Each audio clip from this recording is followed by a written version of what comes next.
Boa noite a todos. Mais uma noite de encontro com o professor Walter de Andrade, projeto Iniciação. Boa noite. É com você, Gilberto. Olá, boa noite. Estamos ao vivo aqui em mais um projeto de Iniciação, esse sábado à noite. Boa noite, professor. Bem-vindos a todos.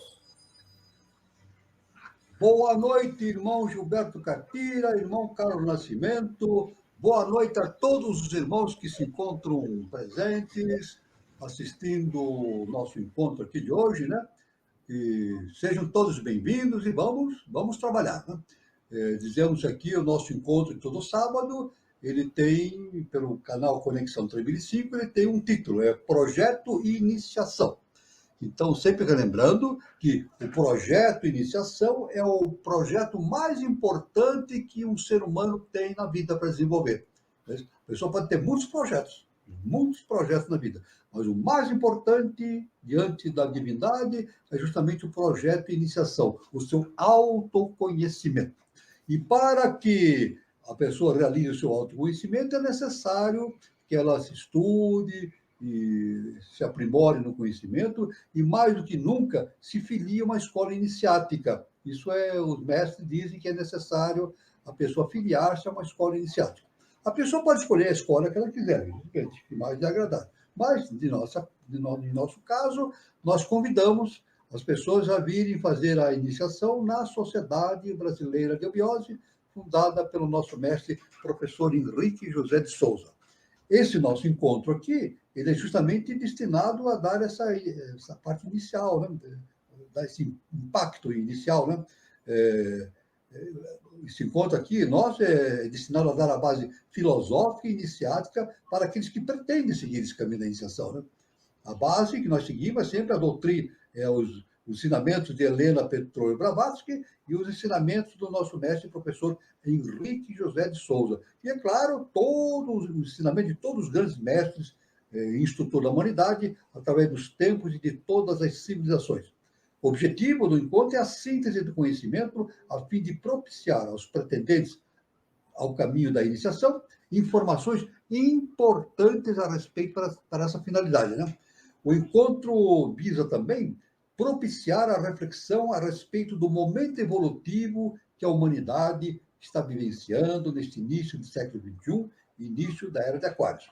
Então, retomando o assunto que é dito sobre a escola iniciática, nós convidamos aqueles que queiram fazer a sua iniciação, que venham fazer na Sociedade Brasileira de Eubiose.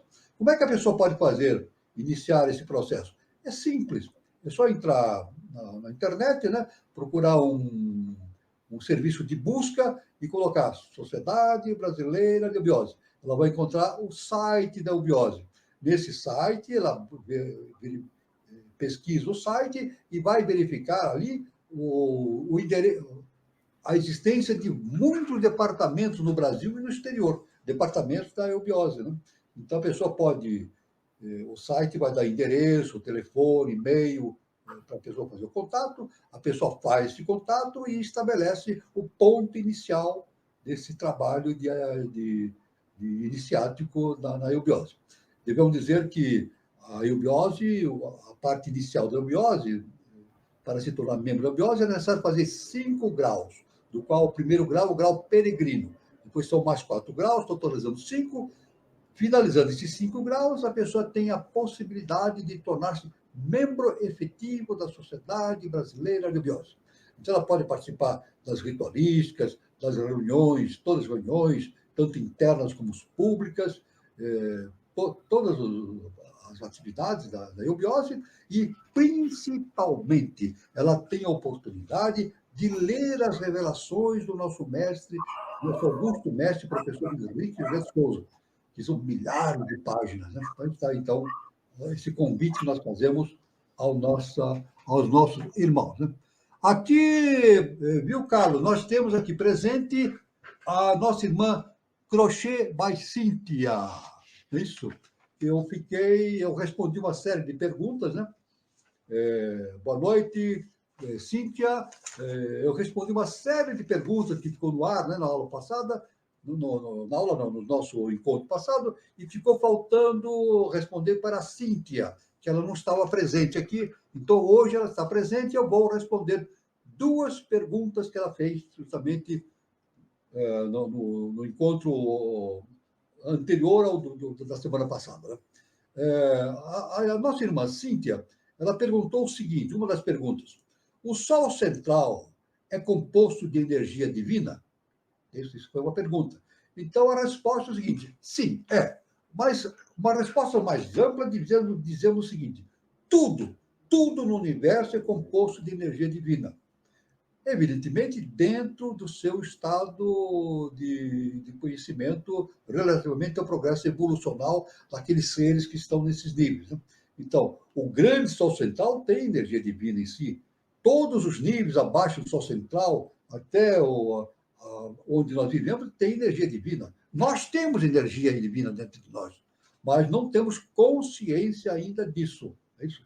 Então, a questão toda dizer o seguinte: tudo no universo tem vida, tem energia divina, tudo tem a divindade dentro de si. Qualquer partícula, por menor que seja, existe Deus, está lá presente. Então, essa pergunta é a resposta que eu posso dar para a nossa irmã Crochê. Mas, Cíntia, né? Tudo, o Sol central é composto de energia divina, como tudo no universo é composto de energia divina. Né? Tudo bem? A outra pergunta também que a nossa irmã dirigiu, né, era o seguinte: poderia falar um pouco sobre os extraterrestres? Porque na internet se fala tanto isso e a gente que desconhece o assunto fica sem saber. É isso? Então, realmente, é um assunto muito vasto. Né? Há muitos anos que vem se falando sobre os extraterrestres, visitas de naves interplanetárias, etc., de outros sistemas, outros planetas e assim. Tudo bem. É claro que, indiscutivelmente, nós temos relatos muito importantes de pessoas que passaram por esta experiência. Eu mesmo conheço uma pessoa, né? Conheci uma pessoa há muitos anos, uma pessoa de enorme importância social, né? Uma pessoa, eu não vou citar o nome porque não é o caso, né? Uma pessoa de enorme importância social na época, né? E que ela teve um contato com extraterrestre, e eu não duvido, realmente, nós entrevistamos essa pessoa, e ela deu detalhes a esse respeito, e assim por diante. Né? Então, é claro que nós devemos considerar que muitas pessoas falam a respeito dos seus contatos com seres extraterrestres, etc. Mas o assunto é muito nebuloso, isso é verdade, né? Não se tem uma prova definitiva a respeito desse assunto, né? Desses contatos, etc. Agora, uma coisa importante, já também relacionado com a pergunta anterior da nossa irmã, né? Nossa irmã Cíntia, né? Tudo no universo tem a energia divina. E a vida está em toda parte do universo. Não existe um pontinho do universo onde não exista vida, proveniente justamente da divindade, né? Tudo. Então, é claro que nós podemos imaginar que consciências se deslocam através desse universo.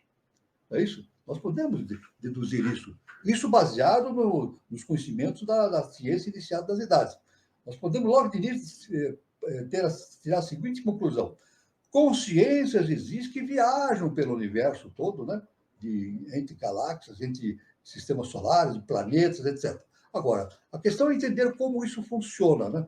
Agora, isso indiscutivelmente, pela ciência inicial das idades, nós temos seres intraterrenos, não é isso? Os mundos internos, isso existe, isso é citado na eubiose, é citado pela teosofia, né? Mundo intraterrenos, e assim como nós temos também vida nos mundos hiperfísicos, não é isso? Nós temos vida no mundo físico denso, no vital, astral, assim, em todos os mundos hiperfísicos pelo universo afora. Então, e é evidentemente que nós podemos, lançando a nossa mente nesse conhecimento, chegar à seguinte conclusão, de que, pela ciência inicial das idades, a vida está espalhada por todo o universo. É isso? Nós podemos imaginar vida em outros planetas, em outras galáxias, etc. Agora, o que difere é a forma de vida. Isso. Aqui na Terra, nós temos vida, nós entendemos, a vida que nós entendemos é uma vida ligada ao campo físico denso. Então, nós temos o vegetal, o animal e o hominal. Vida. É o único planeta no sistema solar que tem esse tipo de vida que nós, humanos, conhecemos. A vida orgânica, vegetal, animal e humana. Né? E nos outros planetas é impossível existir essa vida. Isso, cientificamente, nós sabemos, pela ciência oficial, que é impossível existir uma vida que nem a nossa, por exemplo, em Mercúrio, em Marte, em Júpiter, Saturno, é impossível existir, porque não tem os veículos necessários para a sustentação dessa vida. Mas, veja bem, nos lugares onde não há possibilidade de uma vida física densa, como nós conhecemos, existe a vida hiperfísica, evidentemente. Isso, a vida tem tanto no plano físico denso, como no plano hiperfísico, nos planos superiores, hiperfísicos superiores. Não só acima, nos planos hiperfísicos mais sutis, como também planos mais densos do que o nosso. Existem planos mais densos ainda do que aquele que nós vivemos, o físico denso, né? Muito densos, que nós nem podemos imaginar a existência desses planos, mas existem. Então, eu posso falar, então, que para a nossa irmã Cíntia, né, que extraterrestres e intraterrestres existem. Existem sim. Agora, é claro que na história, no contexto humano, existe indiscutivelmente muita fantasia. Aí, indiscutivelmente, a gente pode entender isso, muita fantasia. Muita fantasia criada pela própria imaginação das pessoas ou fantasia criada com uma finalidade comercial. Aí também tem que falar isso também, né?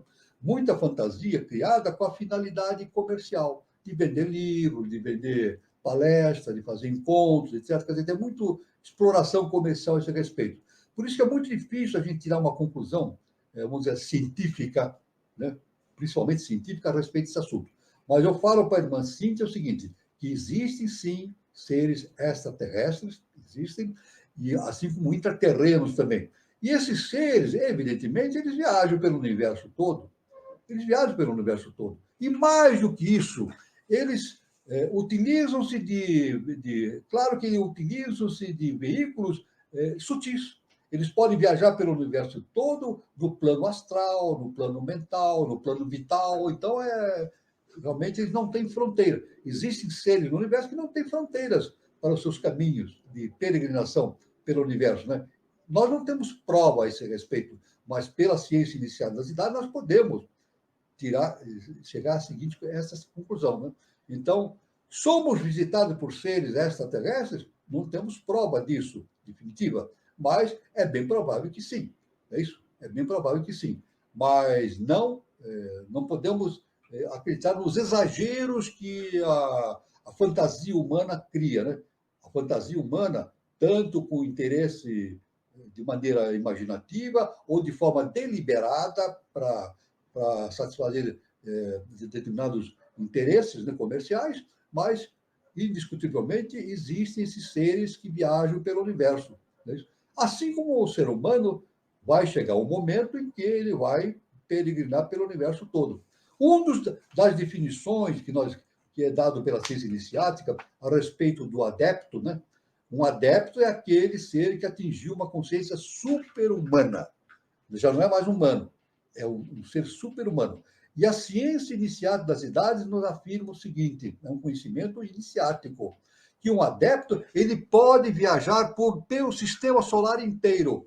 Veja bem que interessante, um adepto, através da sua condição de adepto como super-humano, é isso? Ele pode viajar pelo sistema solar inteiro. Na verdade, assim como tem consciência que pode viajar pelo universo, maior ou menor, dependendo do seu desenvolvimento espiritual, que bem indiscutivelmente é o que a ciência iniciática nos possibilita entender a esse respeito. Então, está a resposta que eu poderia dar para a irmã Cíntia, né, a respeito de um assunto difícil, né, principalmente se nós considerarmos pelo lado científico, acadêmico, né, mas pelo lado espiritual, pelo lado da ciência inicial das idades, a gente pode ter uma visão mais ampla, como eu já falei, né? Mais ampla a respeito desta interação, desta possibilidade de movimentação de consciências através do universo, de planeta para planeta, de galáxia para galáxia. Então, aí está um assunto de enorme expansão, de enorme amplitude, para que a gente estude e tiremos as nossas conclusões. Aí está a resposta que eu posso dar para a nossa irmã Cíntia. Eu fico à disposição. Se quiser fazer outras perguntas, fico à disposição para a próxima oportunidade. Muito bem. Então, nós vamos continuar aqui o nosso trabalho, né, de hoje, né, e vamos aqui, como inicialmente nós fazemos, abordando muitos assuntos pertinentes à ciência inicial das idades, para ir dando um embasamento de todo esse conhecimento extraordinário da ciência inicial das idades. Um assunto muito importante que nós vamos abordar é a respeito de Nidana. Nidanas. Vamos ver o que é Nidana, né? As 12 causas da existência ou uma cadeia de causas. Um encadeamento de causa e efeito em todo o transcurso da existência, através de 12 elos. Este é o dogma fundamental da doutrina búdica, cuja compreensão resolve o enigma da vida, revelando, evidente, a questão da existência e preparando a mente para o nirvana. Olha só que importante, né? Então, eis aqui os 12 elos, são 12 elos, né? Então, eu não vou citar com muita profundidade, porque aí levaria muito tempo. Eu vou dar apenas enunciar os 12 elos, né? Aí cada um, no seu momento específico, vai pesquisar sobre esse assunto, né? O primeiro é o jati ou nascimento, né? O segundo é Jaramaranana. O terceiro é Bhava. O quarto é o Padana. O quinto é Trishna. O sexto é Vedana. O sétimo é Sparsa. O oitavo, justamente, Shadayatana. O nono, Namarupa, né? E o 10º é Vijnana. É isso? Então, cada um, evidentemente, tem uma especificidade. Nós não vamos entrar em detalhes aqui, porque aí precisaria somente num curso específico a esse respeito, a gente poderia entrar com especificidades a esses assuntos, né? Mas é claro que tem o 11º também, Sanskara, ação no plano da ilusão. E o 12º, Avidya, a falta da verdadeira percepção ou ignorância.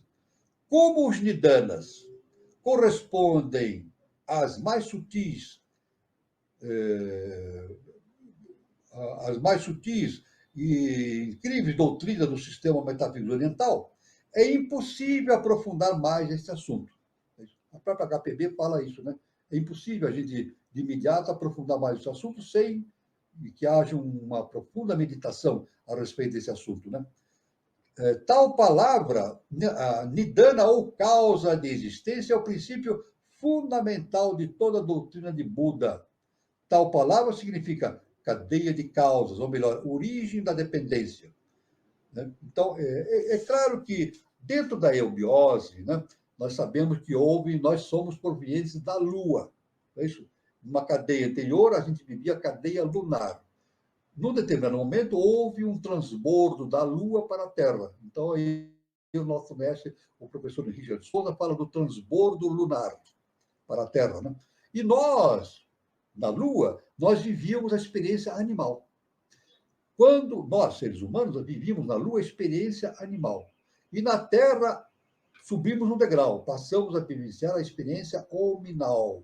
Mas é claro que não nos libertamos dos nidanas correspondente ao aspecto lunar. Então, é muito característico o ser humano ter nidanas justamente aqui no planeta Terra, devido ao que proveniente do aspecto lunar. Então, nidanas são aquelas questões internas nossas ainda não resolvidas. É isso? Então, podemos dizer que é mal? Não é mal nem bem. Na verdade, é a potencialidade que nós temos. Mas temos que desenvolver essa potencialidade no caminho da evolução espiritual, né? Tanto que, na iniciação, nós falamos que de nidanas, nós temos que transformar as nidanas em skandhas. Transformar nidanas em skandhas. Esse é o processo evolutivo citado pela ciência iniciática das idades, né? E, evidente, por Buda também, né? Buda, então, o que determina o renascimento, a reencarnação? Justamente é o karma. E o karma, ele vem, a pessoa, quando reencarna com seu karma, ela vem com uma carga de nidanas, que precisam ser transformadas para skandhas. Então, isso aí é algo muito importante de ser entendido, né?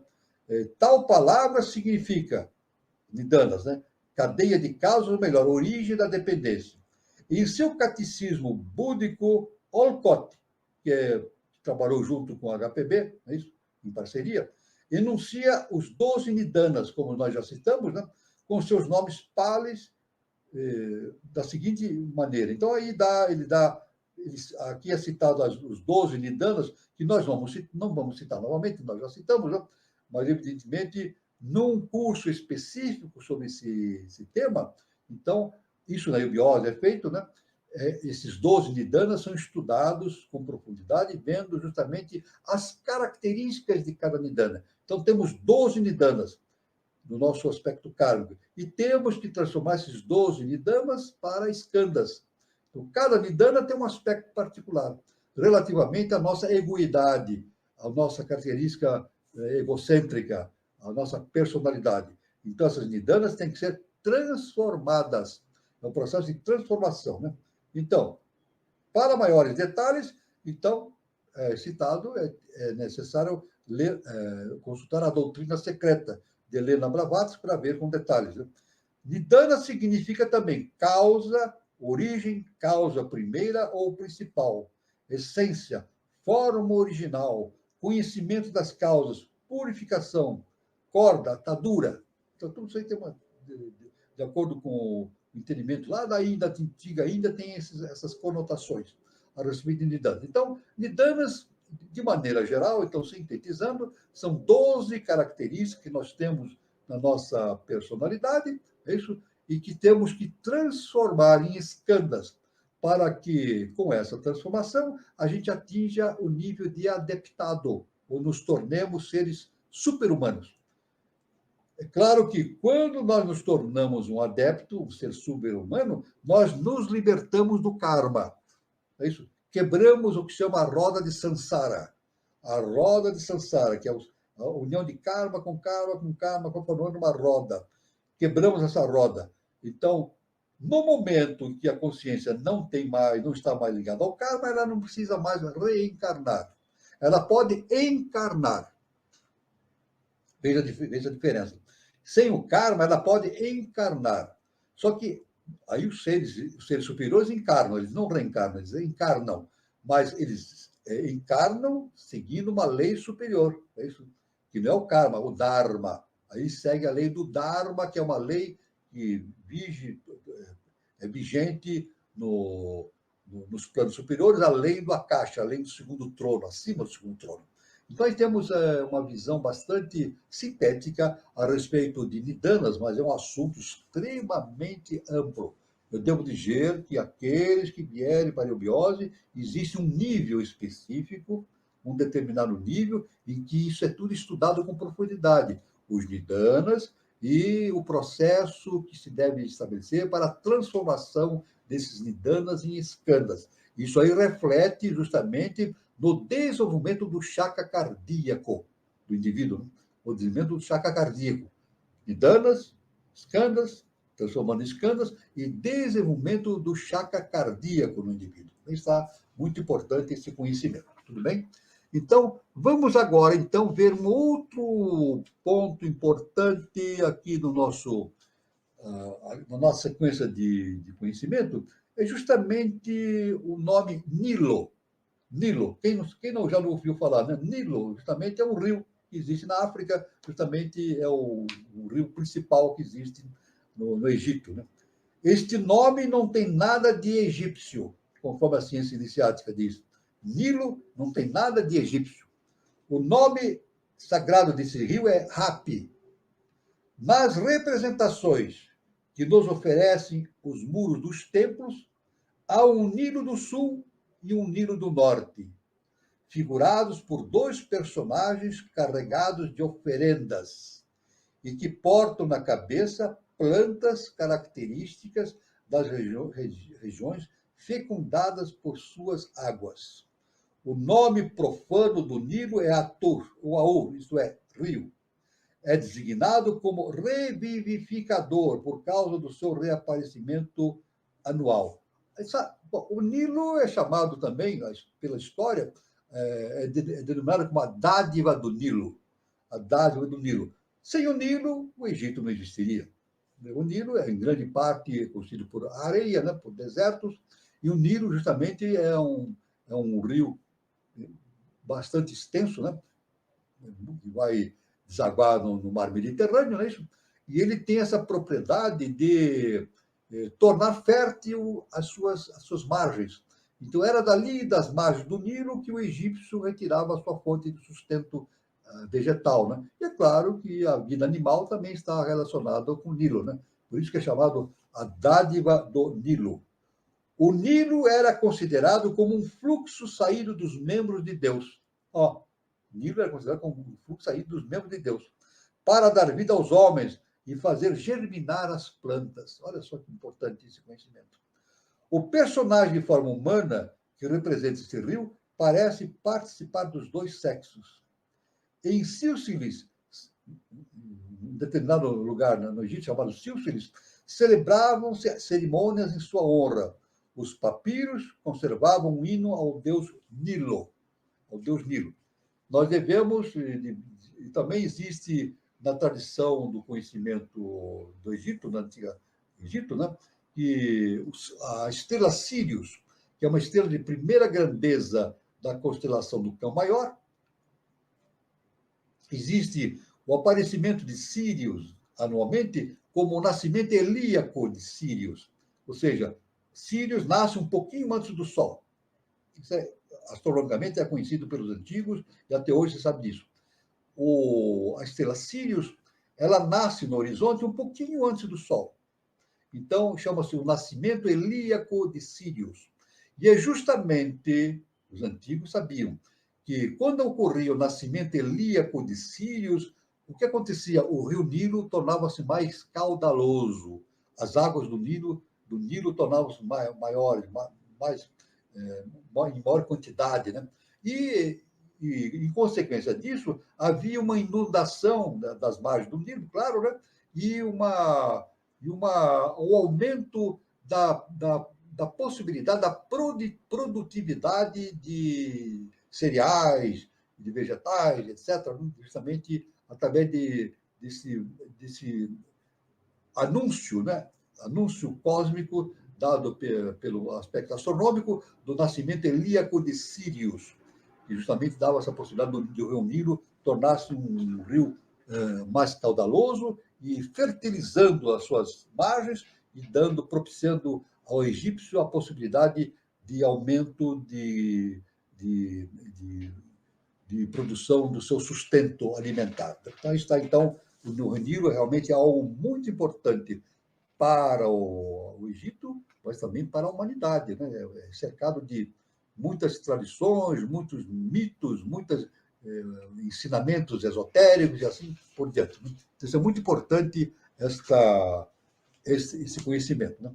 Um outro conhecimento também que nós vamos abordar nesse assunto, dentro do conhecimento inicial das idades, é um termo chamado nimbo. Nimbo, N-I-M-B-O, nimbo.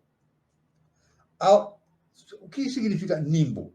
É a auréola que circunda a cabeça de Cristo e dos santos das igrejas, e romana, e é de origem oriental.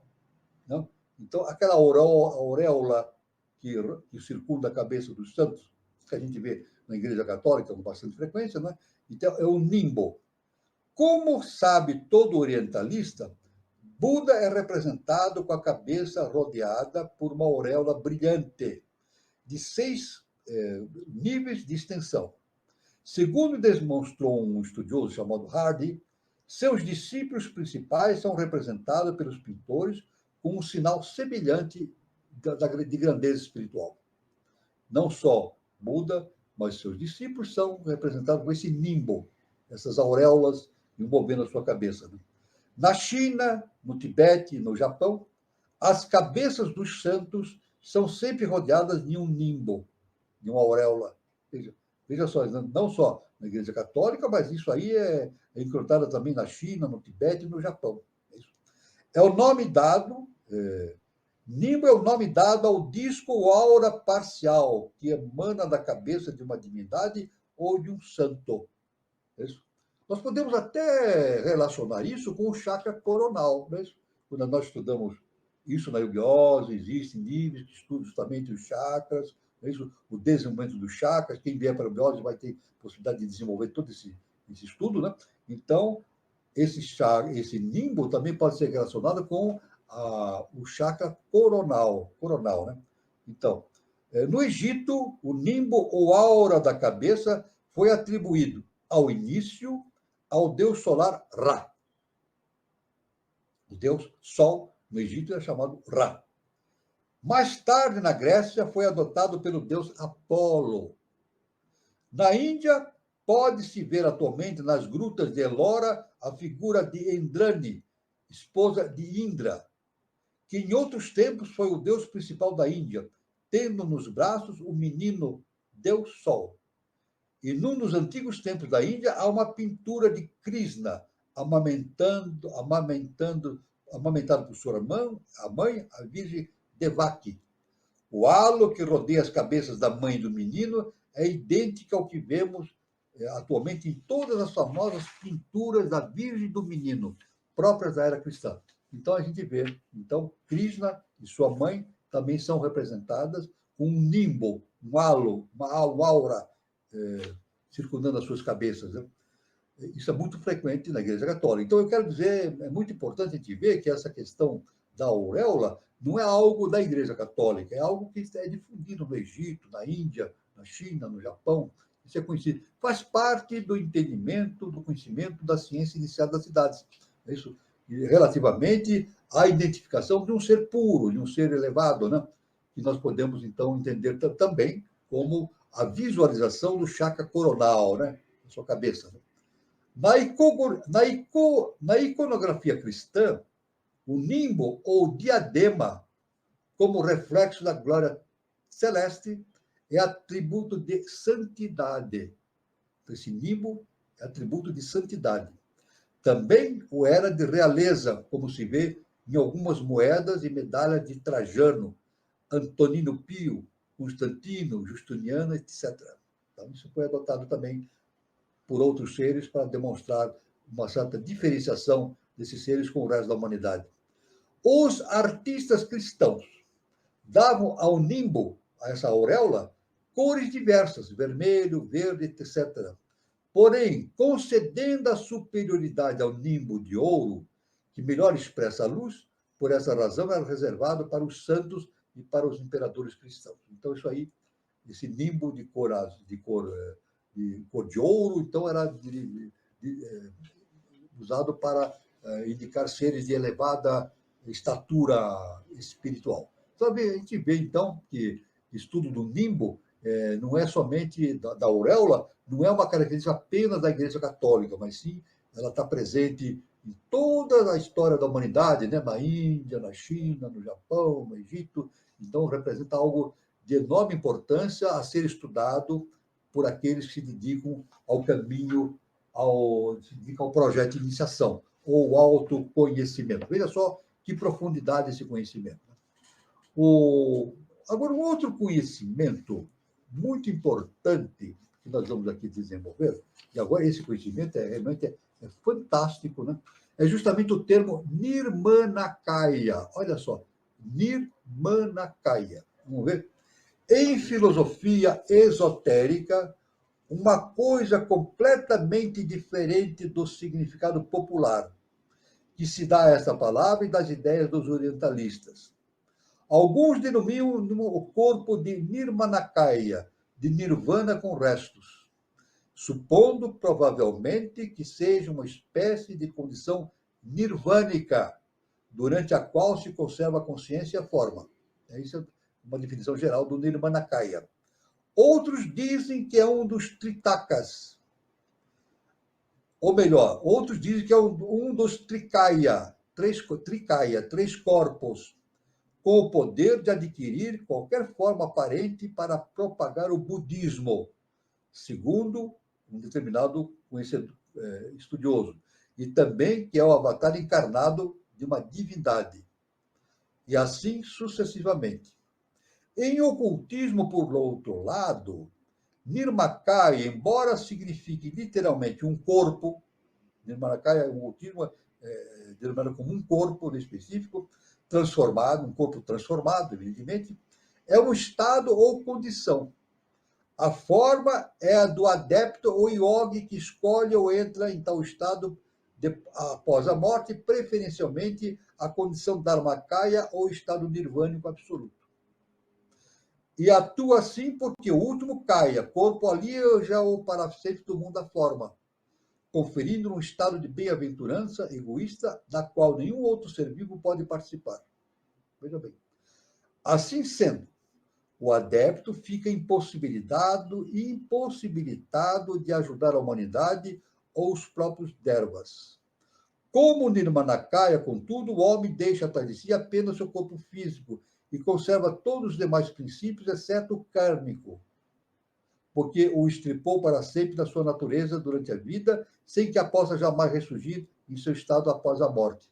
Então, Nirmanakaya, então, é uma forma é um corpo de manifestativo de seres de ordem superior, que não possuindo um corpo específico, físico, eles podem manter-se entre nós com o corpo de Nirmanakaya. Tanto que quem é da Obiose sabe que é citado, existe uma citação num determinado conhecimento da Obiose chamada A Glória Nirmanakaya. Todo Obiose sabe disso, né? É citado assim, A Glória Nirmanakaya. Então, é muito simples, veja. Buda, quando nos deixou, ele é da ciência iniciada das idades, que Buda não nos abandonou. Ele definiu para si mesmo uma tarefa importante, a de ficar perante a humanidade, ajudando até o último ser humano a sair desse estado em que nós nos encontramos. É isso? Então, Buda está sempre presente aqui. E ele está como? No corpo de Nirmanakaya. Jesus, o Cristo, também, né? Jesus, antes de ele partir, conforme as Escrituras, há uma declaração em que ele diz: estarei convosco até o fim dos tempos. Então, Jesus pode não estar entre nós em corpo físico, mas essa consciência elevada está em nós, ocupando um corpo Nirmanakaya, que é um corpo mais denso entre os demais corpos hiperfísicos, mas que possibilita uma presença atuante perante a humanidade. Então, isso é muito importante, esse entendimento da Nirmanakaya. Portanto, o Nirmanakaya não é, como se crê vulgarmente, o corpo com o que aparece na Terra um Buda ou um Bodhisattva, mas aquele que seja um Shutuktika, ou um adepto ou yogi durante a vida. Converteu-se desde então num membro daquela hoste invisível que, sem cessar, vela sobre a humanidade e protege dentro dos limites kármicos. Então está, um ser superior, ele permanece no âmbito humano, não é isso?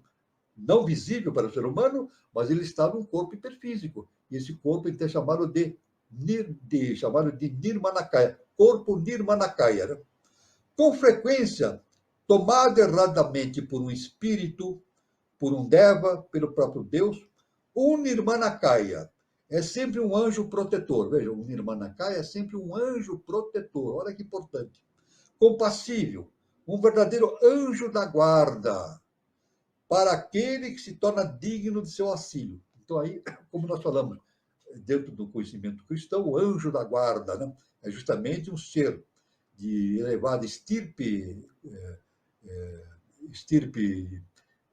espiritual, projetado mais próximo de nós através de um corpo específico chamado corpo Nirmanakaya.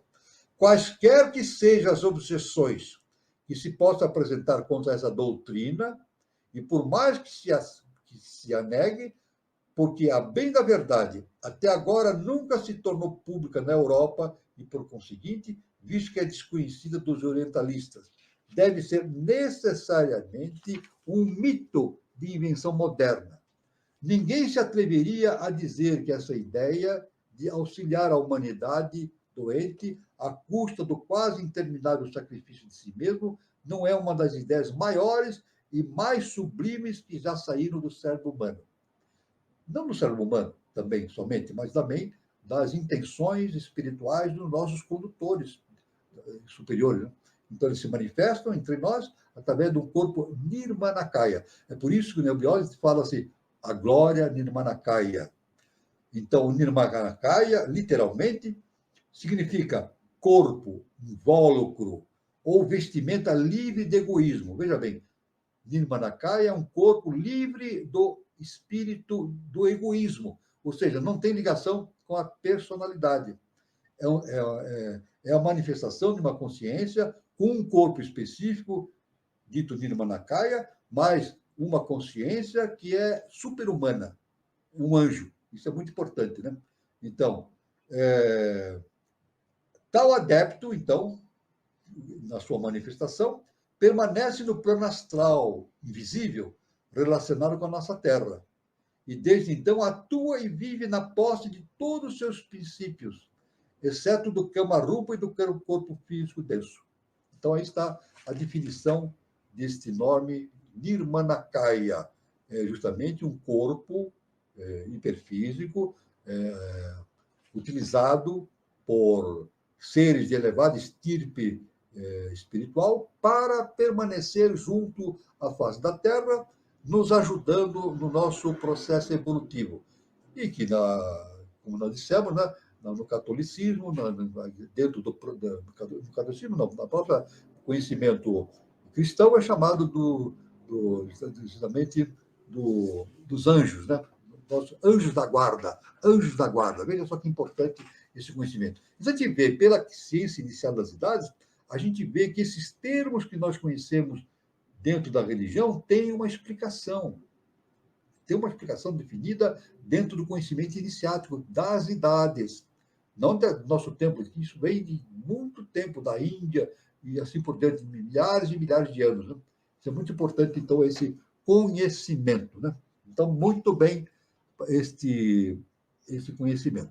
Então, vamos seguindo no nosso conhecimento, vamos ver aqui um outro termo também muito importante dentro do conhecimento iniciático, chamado Nivritti Marga. Nivritti Marga é o caminho da renúncia, da não ação ou de retorno. O caminho da não ação ou da renúncia da ação é oposto ao caminho da ação, que é Pravritti Marga. Por caminho de retorno, pode-se entender aquele que conduz novamente à existência terrena, ou seja, à reencarnação. E também, como se lê na lei da vida superior, o caminho através do qual o espírito individual retorna à fonte ou ponto de origem do seu ser, segundo o arco descendente de evolução. Então, existe uma descida e uma subida, um Nivritti Marga e um Pravritti Marga. Então, Tideobiose, o nosso mestre, o professor Richard Souza, diz que é descida de vida e energia e subida de vida e consciência. E que nós todos estamos nesse caminho. Não é isso? A nossa mônada projetou de si uma projeção que está em nós. Não é isso? E isso veio se manifestar no mundo físico, desde o mineral, depois pelo vegetal, animal e agora no ser humano. Então, é caminho de descida, né? De Vritti Marga, e depois tem o Pravritti Marga, que é a subida. Né? Então, a descida, vida energia, e subida de vida consciência. Né? Então, esse retorno carrega junto consigo o sacrifício de alguém, com a renúncia ao fruto das ações. E, por esse motivo, tal caminho é também o caminho da renúncia, o da não ação, porque desapareceu, então, para o homem todo estímulo capaz de incitá-lo à ação. Então, existe um momento em que a consciência humana torna-se superior a si mesmo, né? Torna-se superior a si mesmo. Então, tudo isso justamente é o processo de entendimento de como as coisas funcionam, né? Há uma descida e uma subida. Agora, por que existe essa descida e essa subida? É um mistério. Não é isso? A gente sabe que na descida, desde o mundo do imanifestado, a descida para o mundo manifestado, há uma passagem da realidade para a fase da ilusão, ou da Maia. Agora, por que isso ocorre? Realmente é o grande mistério que nós devemos um dia entender. HPB, na doutrina secreta, a Helena Blavatsky, ela nos afirma que esse é o maior mistério que deve ser entendido. Nós entendemos o maior mistério que deve ser entendido pelos seres que habitam o sistema solar, que é o nosso universo. É o grande mistério.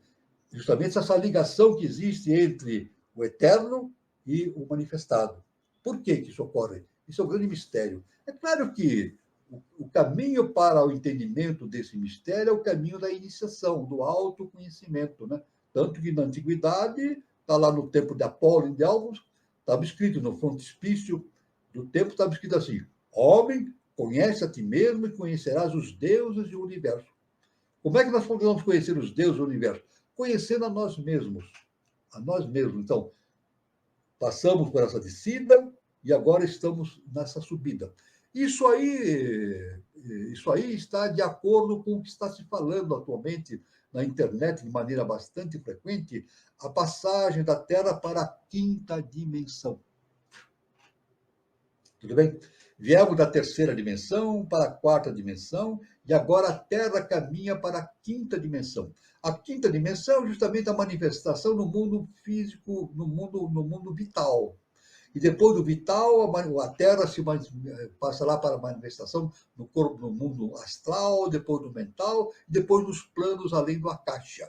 Então, é o processo de subida. Como o nosso mestre Jesus o Cristo nos falou, é a volta à casa do Pai. É isso? Então, descemos da casa do Pai.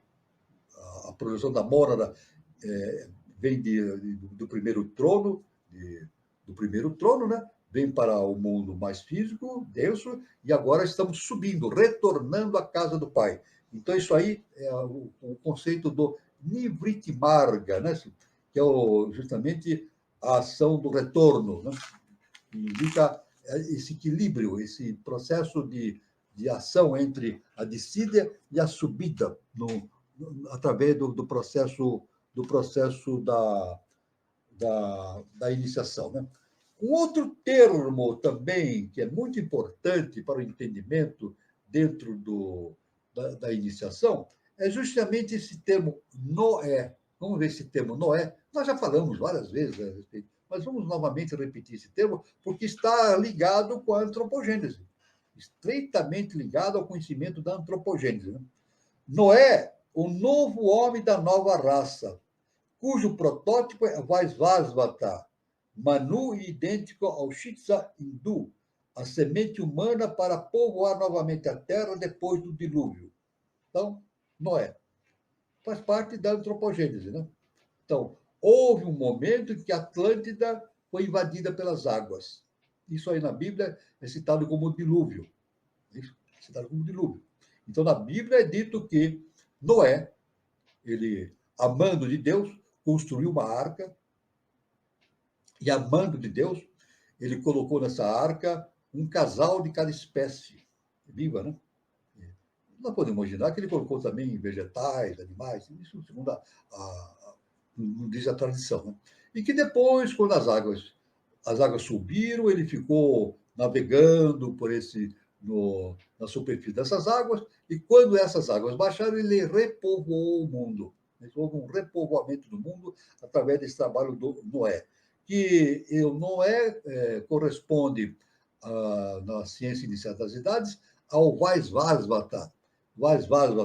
Na verdade, o Vaisvasvata foi aquele que tirou uma elite da sub-raça semítica Atlante, uma elite, e conduziu, antes do dilúvio, ter acontecido, conduziu essa elite através da Europa até a meseta do Pamir, uma região transhimalaínica com relação à Índia.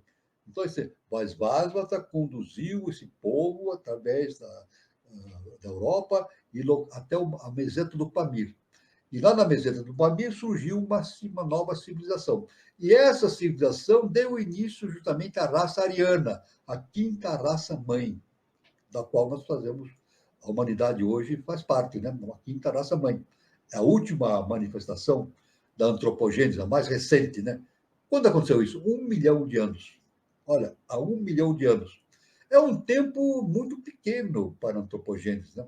Porque nós sabemos que as raças anteriores existiram durante milhões, 200, 300 milhões de anos cada uma, né? Então, 1 milhão de anos é um tempo bastante pequeno para a história de uma raça, né? Então, podemos, então, entender que a raça ariana é uma raça bastante jovem, apenas com 1 milhão de anos, mas tendo um caminho enorme pela frente a percorrer e também com a finalidade de dar origem no futuro à sexta raça-mãe, sétima raça-mãe, até então encerrar esse ciclo dos 7 dias de Brahma, 7 dias de Brahma, ao qual nós nos referimos. Noé representa a raiz, o raiz Manu e o Manu semente. Também apresenta a hoste centenária dos Elohim, porque é o criador ou conservador de toda a vida animal.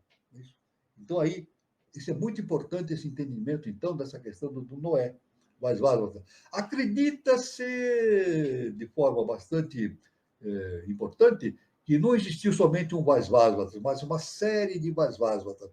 Isso na ciência iniciática é dito, né? Que geralmente esses seres de hierarquia, na verdade, não é um ser só, mas é uma sequência, é uma dinastia de seres, né? Que vão se sucedendo, né? Porque o tempo é muito amplo, né, para desenvolver esse trabalho todo, então não seria possível um só realizar esse trabalho numa só encarnação, né? Então, fala-se uma série de encarnações dessa consciência, uma série de Vaisvasvata, é isso, no sentido de para a implantação da quinta raça-mãe ariana. Veja só a importância que tem todo esse conhecimento diante de tudo isso que nós conhecemos, né? E diante disso, então, nós falamos dos 7 dias de Brahma, não é isso? Estamos caminhando em direção do sétimo dia de Brahma, que na Bíblia corresponde aos 7 dias da criação. Estamos no 5º dia. Nós estamos começando o 5º dia da criação, que justamente corresponde a uma quinta cadeia evolutiva, não é isso? Mas, tanto que agora é frequente na internet falar-se que estamos a caminho da quinta dimensão. E realmente estamos a caminho de uma quinta dimensão, depois de uma sexta dimensão, sétima dimensão e assim por diante. Então, o planeta Terra está passando por uma transformação extremamente importante dentro do cenário planetário e dentro do cenário do sistema solar. Isso é muito importante, né? Isso aí caracteriza, então, a noite. Então, existe a noite de Brahma e os dias de Brahma. Então, nós entendemos assim, um semicírculo na parte superior, as noites de Brahma. Depois, baixando, passando por um ponto Laya, e um semicírculo embaixo, significado como os dias de Brahma. Então, noite de Brahma é o período entre a dissolução e a vida ativa no universo. Então, o universo, os processos universais, eles se dissolvem e depois começam novamente. É como Lavoisier afirmou numa descoberta química, né? Nada se cria, nada se perde, tudo se transforma. Através do quê? Das noites e dias de Brahma. Esse período de noite de Brahma tem a mesma duração do dia de Brahma. São bilhões de anos, durante os quais Brahma diz estar dormindo. Dormindo é uma maneira de se falar, mas ele está numa forma potencial. Está numa forma potencial, preparando-se para um novo ciclo, para iniciar as noites, os dias de Brahma. Ao despertar, ou saindo desse ciclo, desse estado potencial, começa novamente o processo, que continua assim pelo espaço de uma idade ou século de Brahma, composta de dias e noites alternados, que duram muito tempo. São necessários 15 algarismos para expressar a duração de semelhante idade. Veja, 15 algarismos, são bilhões de anos para representar essas idades, né? Ao termo do qual começa o Mahapralaya, ou grande dissolução, que dura, por sua vez, o mesmo espaço de tempo de 15 algarismos.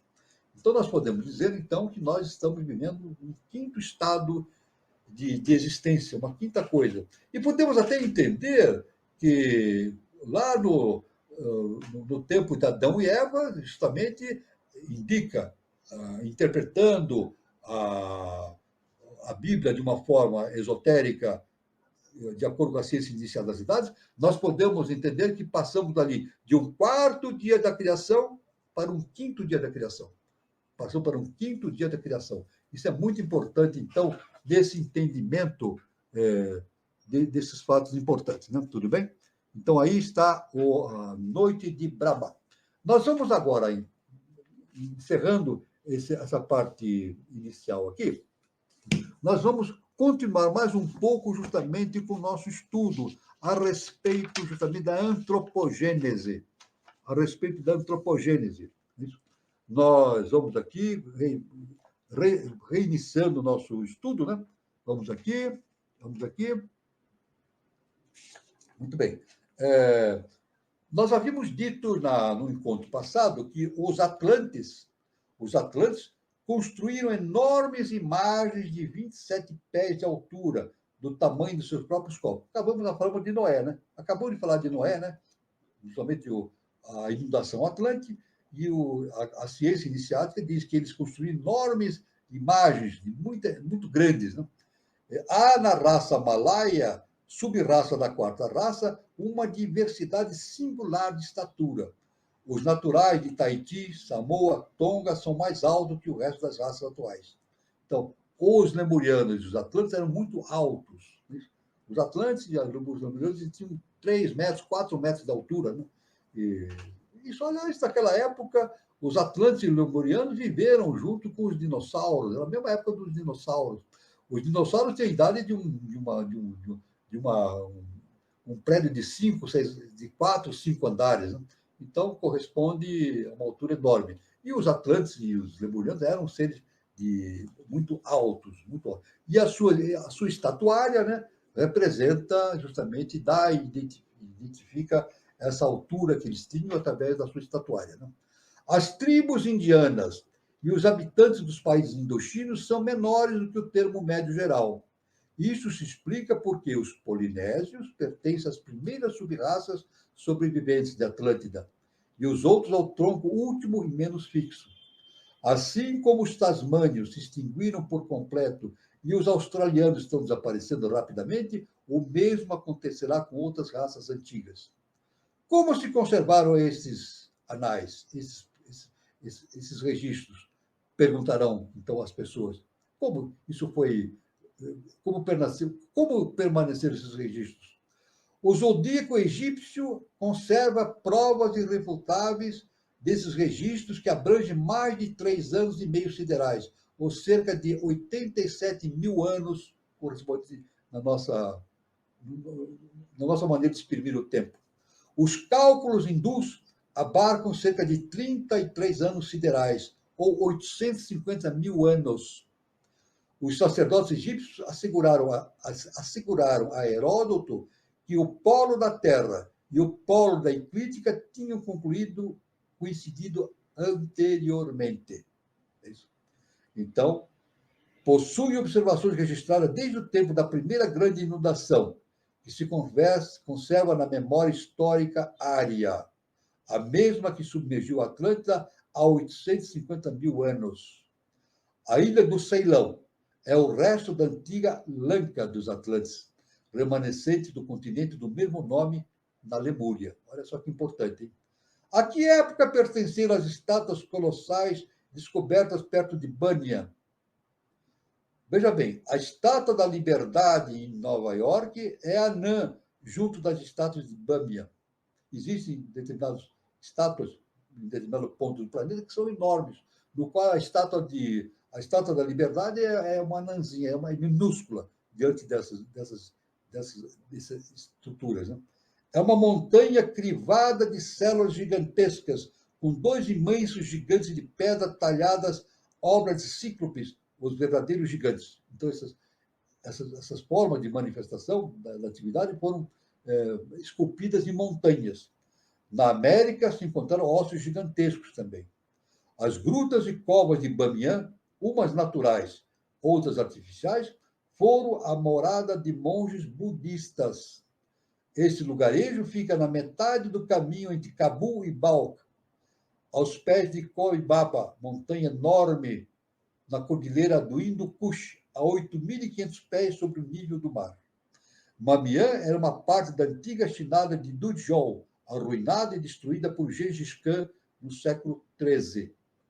A mais alta das estátuas de Bamiyan tem 173 pés de altura e a segunda 120 pés, e a terceira 60 pés. A última mede pouco mais que o termo médio de um homem moderno. Supõe-se que elas representam as raças humanas, respectivamente. A primeira raça, a dos nascidos do suor. A dos cainitas, dos atlantes e do Giborão da Bíblia. E, por último, a raça atual.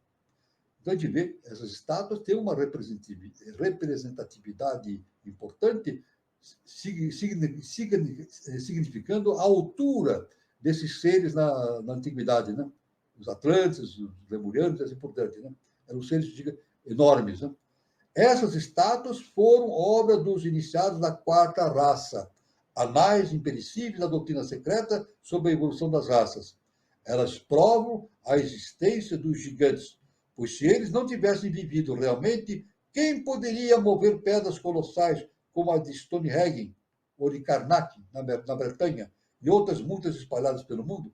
Então, é uma grande pergunta que os especialistas, né, em arquitetura falam. Como que esses seres conseguiam fazer obras tão gigantescas, né? No Egito, lá em Stonehenge, né, na Bretanha, né, moviam pedras gigantescas, na Ilha de Páscoa também, aquelas estátuas gigantescas. Como eles moviam essas pedras gigantescas? Isso é um grande problema a ser decifrado pela ciência moderna. Mas isso é explicado justamente pela ciência inicial das cidades, como nós falamos, né? Porque esses seres, evidentemente, utilizavam, principalmente os atlantes, eles tinham domínio sobre determinadas forças de levitação, e eles dominavam esse processo de arquitetura de forma bastante diferente daquela que nós utilizamos hoje em dia. Isso aí, evidente, é um campo extenso de estudos da ciência inicial das cidades, e todos aqueles que entrarem por esse caminho vão ter um enorme material para estudar e para se aprofundar a respeito do assunto. Né? Nosso irmão Carlos Nascimento, vamos encerrando aqui a nossa parte inicial e vamos dar, então, passagem para as perguntas dos nossos irmãos. Né? Isso, professor, muito conhecimento, muita pergunta também. Deixa eu já ir passando aqui para o senhor. Eu estou indo de trás para frente. A Cíntia pergunta, professor, poderia entender Nirmanakaya como um mentor, um protetor que nos orienta através da intuição? Não sei escrever esse nome. Deixa eu ver. Poderia entender Nirmanakaya como um mentor, um protetor que nos orienta através da intuição? Não sei escrever. Não, veja bem, Nirmanakaya, na verdade, olha, Nirmanakaya não é um mentor, é o corpo. Vamos entender? Nirmanakaya não é um mentor, é o corpo que esse mentor utiliza para se manifestar junto à Terra. Então, um ser de enorme envergadura espiritual, como Buda ou outro, qualquer nome de envergadura espiritual, para se tornar próximo da Terra, ele precisa usar um corpo hiperfísico. Então, ele usa o corpo Nirmanakaya. Então, Nirmanakaya não é um ser, é um corpo. Então, o ser de enorme envergadura espiritual utiliza o corpo Nirmanakaya para manter a sua manifestação próxima aos seres humanos. Nós não vemos, nós não observamos Nirmanakaya, porque esse corpo hiperfísico é muito sutil para os nossos olhos. Mas esses seres superiores utilizam o corpo Nirmanakaya para permanecerem junto aos seres humanos a fim de lhe prestar auxílio no processo evolutivo. Essa é a pergunta, então, para a nossa irmã Cíntia. Essa é a resposta para a nossa irmã Cíntia. Muito bom, professor. O Décio Oliveira ele pergunta o seguinte: professor, minha pergunta é sobre as nidanas e escandas. Sim. É possível saber se estamos no caminho correto na presente encarnação do trabalho de transformação das nidanas em escandas? Aí está uma pergunta bastante interessante do nosso irmão Décio, né? Em nós, seres humanos, temos uma quantidade enorme de nidanas. O que são nidanas? São assim, aquilo que veio conosco da Lua. Comportamentos. São tipos de comportamentos. Vamos simplificar. São tipos de comportamento que nós temos que dá o aspecto de nidana, que corresponde ao aspecto lunar. Agora, o comportamento relacionado à escanda é um comportamento de ordem superior. Não? Uma pessoa que tem um comportamento de ordem superior, espiritual, através do amor, do perdão, então é sinal que ele desenvolveu as suas escandas. Agora, como é possível sabermos se estamos no caminho correto? Veja bem, cada um tem que saber de si mesmo. É isso, cada um tem que saber. Não há possibilidade de um fazer a interpretação do outro através de um conhecimento externo ao indivíduo. É por isso que chama-se autoconhecimento. Cada um tem que fazer uma análise e identificar justamente esse processo de necessidade de transformar nidanas em escandas. Quando a pessoa entra num determinado nível da eubiose, existe um determinado nível que isso é trabalhado. É isso. A pessoa tem a possibilidade de estudar em si mesma as suas nidanas. Isso é individual. Não há como uma pessoa, não há como um outro ser me indicar as nidanas minhas, ou outra pessoa indicar as nidanas dos outros. Cada um tem que identificar as suas próprias nidanas. Autoconhecimento. É claro que, então, é possível estarmos no caminho correto? Então, cada um deve avaliar, fazer a sua autoavaliação. Cada um tem que fazer a sua própria avaliação para ver se está no caminho correto. Então, como é que nós podemos entender isso através de um conhecimento superior? Novamente citando Jesus o Cristo, né? Jesus Cristo, Yoshua Ben Pandira, que foi veículo do Cristo cósmico, ele disse assim, ele nos afirmou o seguinte: conhecereis a verdade e a verdade vos libertará. O que é conhecer a verdade? É conhecer o Deus que existe em nós, dentro de nós. E por que essa verdade nos liberta do quê? Nos liberta de nós mesmos. Nos liberta das nossas nidanas. Veja bem, o conhecimento da verdade nos liberta das nossas nidanas. Agora, como é que a gente pode, através do autoconhecimento, como é que nós fazemos a superação dessas nidanas? O caminho correto para superar as nidanas não é eliminar a nidana, é transformar nidanas. Transformar nidanas. Eu dou um exemplo. Vamos dar um exemplo. Se uma pessoa percebe que ela está sendo egoísta, a pessoa precisa perceber isso. A pessoa pode perceber num determinado momento. E a gente, na nossa vida, a gente sempre percebe nas nossas ações algo que a gente pensa assim, puxa, eu devia ter feito de maneira diferente. Acontece com todos nós, né? Todos nós chegamos a um determinado momento, a gente pensa no passado, ou momentos depois, dizendo assim, puxa, eu deveria ter feito de maneira diferente. Agora eu vi que eu não devia ter agido daquela maneira.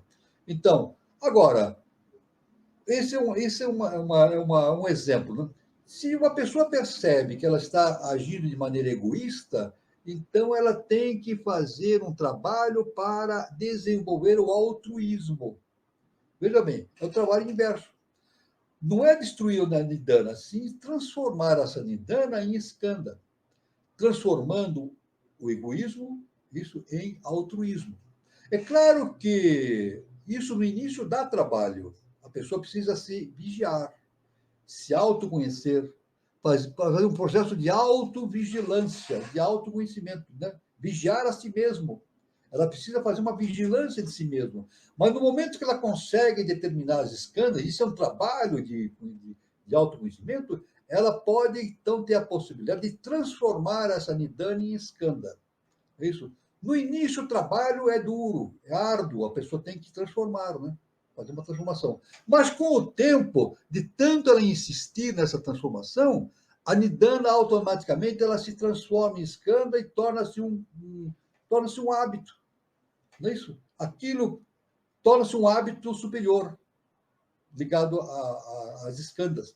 Então, essa é a resposta que eu tenho que dar para o nosso irmão Décio, né?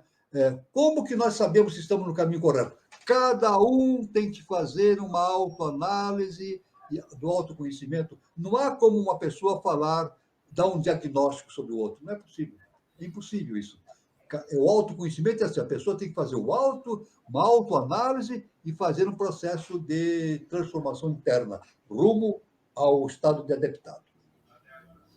Muito bom, professor. O Kevin Souza, lá de São Gonçalo, Rio de Janeiro, professor, ele pergunta: quais perspectivas para o ano de 2024 no andamento da evolução? O planeta Terra está passando por um processo de transformação. A gente diz assim, que tipo de transformação? O planeta Terra está passando para um estágio vibracional superior. Nós podemos dizer, nós vivemos num plano físico denso. Denso para nós, né? Material, ligado à terceira e quarta dimensão. Nós estamos caminhando para uma quinta dimensão, ou seja, caminhando para um plano evolutivo no vital. Depois passaremos para o astral, para o mental e assim por diante.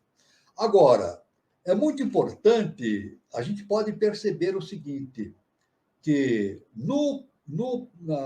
na percepção, a gente vê pela internet, as pessoas comentando, etc., né? Tornou-se muito claro, muito perceptível que estamos nessa transformação. Isso é uma coisa muito importante. Antes isso não estava na nossa consciência. Mas a própria lei universal nos possibilita dar esse impulso, né, de nós começarmos a entender esse processo de transformação. De anos para cá, e com mais ênfase de 2020, 2022, 2023 e subsequentemente 24, 25, nós teremos grandes transformações no planeta Terra.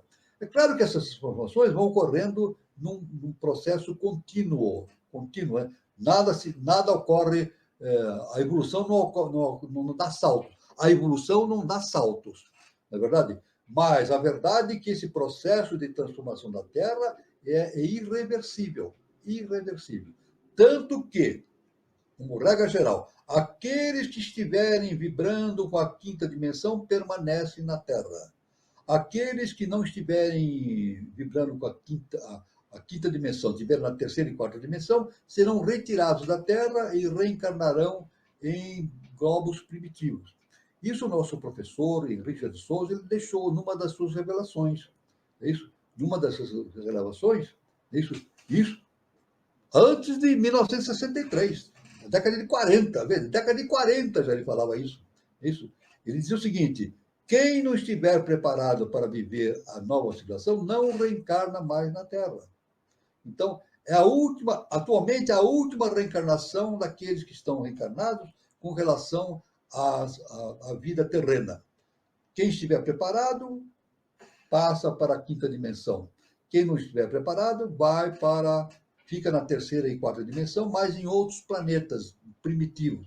A gente vai dizer assim, isso é um castigo? Não, isso é lei universal. Na verdade, aqueles que vão para planetas primitivos, eles estão recebendo a oportunidade divina da sua regeneração, da reconquista do seu processo evolutivo, né? Então, isso acontece pelo amor universal, né? Pelo amor e pelo perdão. Não é um castigo, não. É uma chance, uma nova chance de evolução para aqueles que não estiverem preparados. Então, realmente, nós teremos grandes mudanças, e já temos grandes mudanças no planeta Terra, e isso vai se tornar visível cada vez mais. Hoje, fica cada vez mais visível essas transformações que nós estamos passando no planeta Terra rumo à quinta dimensão. Muito bom, professor. Agora, a Gil Tomé, ela pergunta, professor, a ética seria também um recurso que apoia a compreensão do caminho que leva à verdade? Sem dúvida, a ética é fundamental.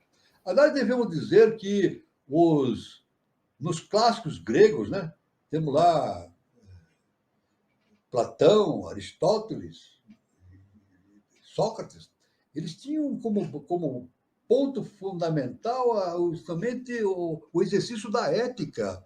A ética é fundamental no conhecimento socrático, platônico, aristotélico, a ética, né? E isso aí é algo fundamental no comportamento humano, a ética. Sem ética não há possibilidade. Esse é um dos caminhos, né?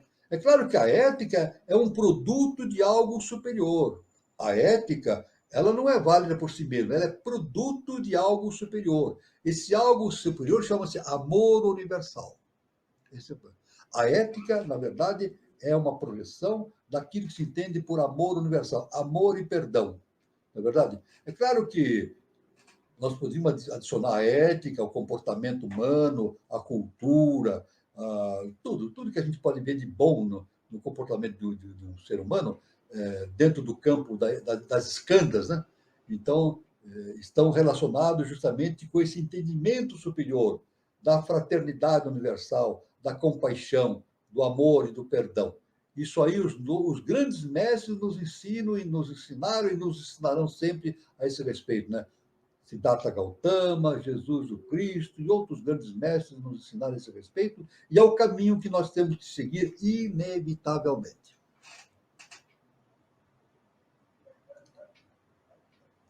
Muito bom, professor. Ô, Gilberto, você tem alguma colocação para fazer? Opa, com som. Professor, Pois não. O senhor citou aí as etapas do processo de evolução, as cadeias, né? As raças. Queria que o senhor falasse um pouco sobre a importância de desenvolver o trabalho emocional em prol aí do desenvolvimento do nosso mental, né? Esse transbordo, né, que nós tivemos da cadeia lunar, do momento atual que nós estamos desenvolvendo, a importância, o quanto que isso representa no nosso momento. Bom, evidentemente, aqui eu devo dizer que esse transbordo lunar não aconteceu de maneira aleatória. Ele aconteceu devido a uma transformação ocorrida no universo, provinda de uma decisão do Eterno a respeito da construção do nosso sistema solar. Do nosso sistema, veja bem, estamos falando do nosso sistema solar, não é do universo como um todo, do sistema solar. Então, houve isso aí o nosso mestre, o professor Richard Souza, nos conta a esse respeito, desse ensinamento, de maneira bastante profunda, né? Aliás, HPB, Blavatsky não entra nesse assunto. Para a doutrina, para a teosofia, a Lua terminou o seu processo evolutivo. Mas pela eubiose, conforme o ensinamento do nosso mestre, a Lua foi até a metade do seu processo evolutivo e houve o transbordo lunar. Aí tem uma série de considerações que aqui não seria possível de imediato eu entrar, teria que ter uma abordagem especial para a gente dissertar sobre esse assunto. Mas houve esse transbordo lunar por ação de uma consequência dessa determinação pelo Eterno dentro do nosso sistema solar. Agora, como é que nós podemos fazer essa transição? É isso? Essa transição é feita através do autoconhecimento, da transformação das nidanas em escandas. Né? Então, como é que nós podemos fazer esse processo de transformação? Através do autoconhecimento, num alto caminho, né? Um alto caminho. Então, estamos a caminho de uma quinta dimensão, depois sexta dimensão, sétima dimensão. Isso é perfeitamente determinado pela lei cósmica justa e perfeita. Mas aqueles que vivem no planeta Terra estão sujeitos justamente a essa determinação cósmica, e a lei cósmica vai determinando, vai pondo cada coisa no seu lugar específico, né? Então, respondendo ao nosso irmão, esse é o momento especial que a Terra está passando, nesse momento de definição.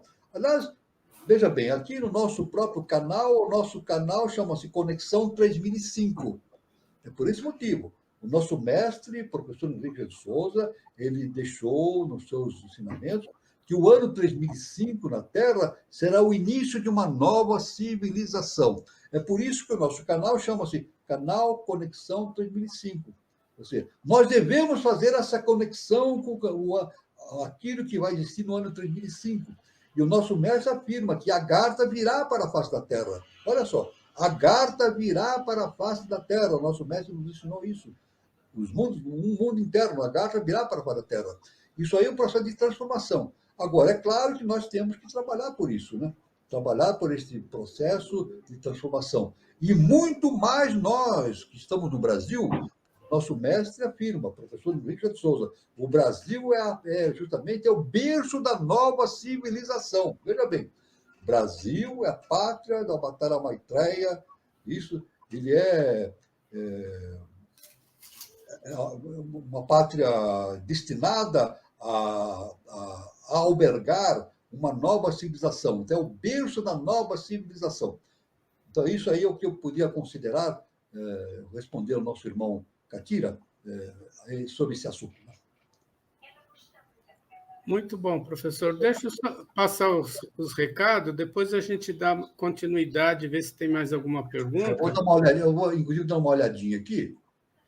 Eu gostaria de falar sobre a nossa próxima roda de conversa no canal Conexão 3005, que será na terça-feira, dia 14 de novembro de 2023, terça-feira, no mesmo horário, às 20h40, e terá como tema Paralelo 33, Setentrional, História, Mistérios e Movimento.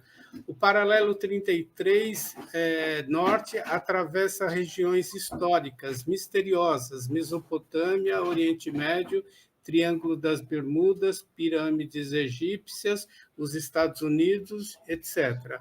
E onde ocorreu a queda de Dom Sebastião, o assassinato de JFK, os relatos de OVNIs, as explosões, né, atômicas e tudo mais. Então, o tema é muito interessante e quem vai ser o nosso palestrante é o nosso querido José Maldonado, ele é físico e pesquisador, e os mediadores serão Daniela Troncoso e Eduardo Nunes. Então, prestigie aqui no canal Conexão 3005, nossa roda de conversa toda terça-feira, que será agora dia 14 de novembro de 2023, às 20h40, sempre no mesmo horário, com o tema Paralelo 33, Setentrional, História, Mistérios e Movimentos. Eu também queria falar também sobre o selo, né, comemorativo. A Sociedade Brasileira de Eubiose convida a todos para um concurso do selo comemorativo do centenário da fundação da Sociedade Brasileira de Eubiose, que será ano que vem, 10 de agosto de 2024. Então, o período de inscrição e envio de trabalhos já começou e está se encerrando. Então, começou dia 17 de setembro e encerra agora, dia 20 de novembro de 2023. Faça a sua inscrição e baixe o regulamento pelo Sátiva, evento 2024.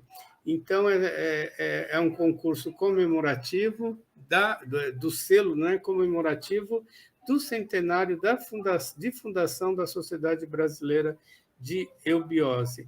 Eu também queria falar sobre o Espaço Shakti Nova Era, que é um centro de terapias holísticas, Espaço Shakti Nova Era, que tem sua matriz lá na cidade de São Lourenço, sul de Minas Gerais.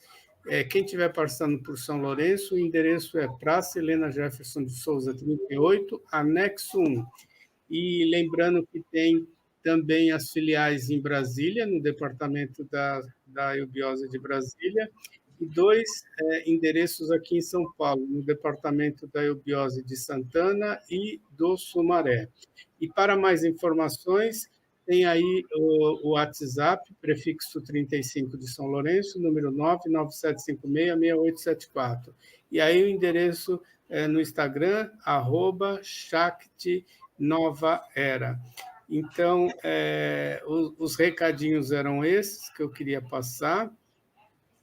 E o senhor viu alguma pergunta, professor? Não, eu dei uma olhada, não tem nenhuma pergunta. As perguntas que eu já respondi. Não vi mais nenhuma em especial, né? E Apenas relatando, viu, dando Sim. ênfase à palestra do nosso irmão Maldonado, né? Os parágrafos 33, é muito importante esse conhecimento, né? Que justamente o parágrafo 33 Norte, 33 Sul, né? Então, isso aí tem ele vai abordar temas assim muito importantes sobre todo o ministério envolvendo tudo isso. Exatamente. Inclusive, o que já chama de missão Y, né? Missão Y, né? Isso.